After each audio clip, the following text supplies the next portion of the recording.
Shalom peuple de Dieu partout dans le monde. Je suis toujours moi votre humble frère, le frère Jonathan Kiani. Moi qu'on a Katia, ministère temps de la gloire. C'est que Nzamba la pambola bino. Toye koleni saban na Nzambe à cause ya makambo ezoleka actuellement na mokili. Pamba zo pesa pasi mingi. Ezola kisaete koya na yesu komi vraiment peiné. Alors tout bongo la mitema totika mabe to dimanche Jésus-Christ de Nazareth comme notre Seigneur et Sauveur. Yozo tambo na misala et satana tika kindoki et puis yaka epa na Yesu.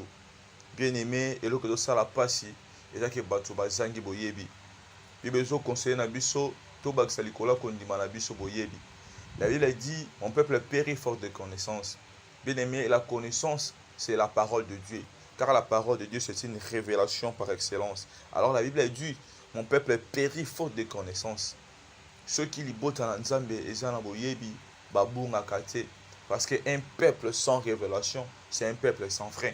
Donc quand tu n'as pas de la connaissance de la parole de Dieu, tu n'as pas de révélation, tu dois faire n'importe comment. Et puis ceux qui passent et qui secours noye sengles allez pas à Yeshua Mashiach à Nazareth. Parce que c'est l'homme ayemba ceux qui passent et qui et zipakata et moniselo. L'autre monde a le mal devenu à cri. Bato coucher na ba niama bestialité et comme ma casse bien-aimé.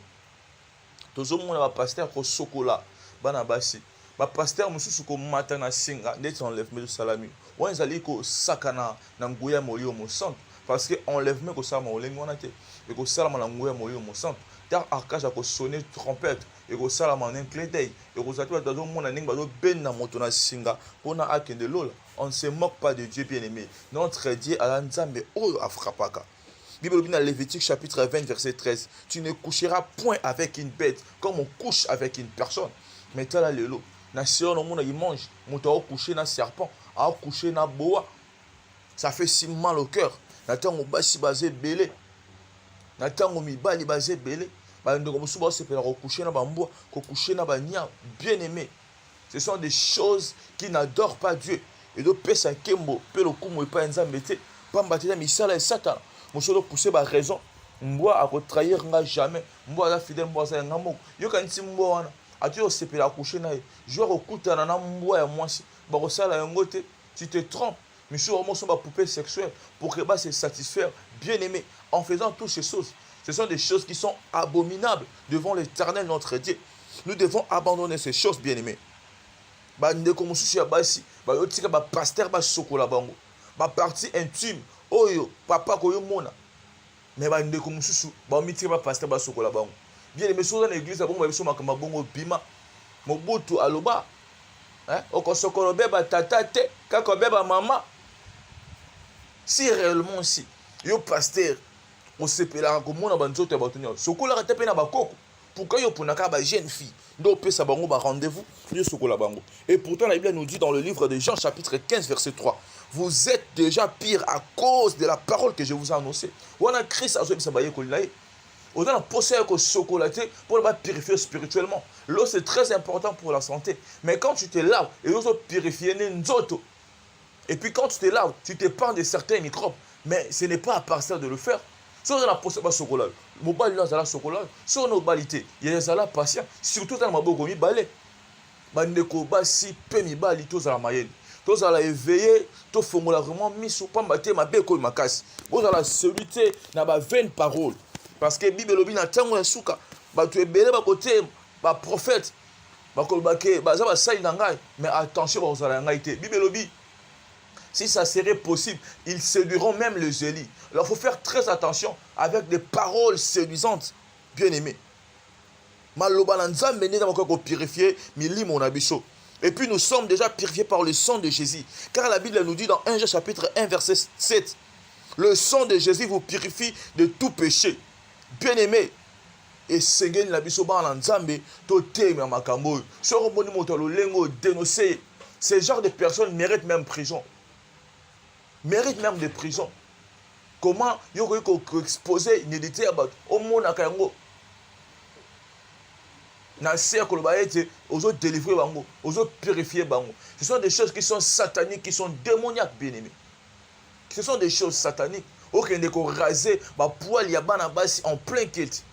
Ce sont des choses, oh, Seigneur, il te beau et bien aimé, Seigneur, il faut parce que moi, je suis en opération dans l'hôpital. Il y a mon cas, c'est Razak.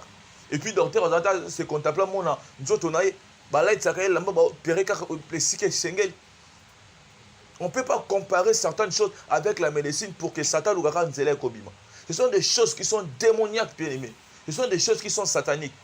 Comment vous avez plaisir au coucher, n'a bien aimé. Nyoka. Est-ce que Nengenza Masala Jota Moisi? Nengenza Sala Nyoka qui c'est Ekokani. Ekokani a tant moqué. Mais mon dos c'est là, à Salama Kamona Nyoka. Il faut te comprendre directement que ce sont les occultistes. Ce sont les œuvres du diable. Bien aimé, et Seigneur lui, c'est pas la Yéchou.